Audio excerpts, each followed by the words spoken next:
سألوني: ماذا تعلمت من السنين التي مضت؟ فأجبت: تعلمت أن من لا خير فيه لأهله لا خير فيه للناس. وتعلمت أن أقول الحمد لله على كل شيء. تعلمت أن الحياة قد تنتهي في أي لحظة ونحن غافلون. وتعلمت أن أعمل الخير ولا أنتظر بعده أي مقابل لكي لا أصدم. تعلمت أن الكلمة الطيبة والنفس المطمئنة هي رأس مال الطيب على هذه الدنيا.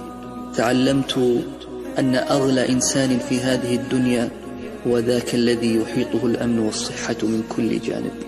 وتعلمت أيضا أن من يزرع الثوم لا يجني الريحان، وإن غرس وسقى ولو غسل الثوم بماء الورد لا تذهب رائحته.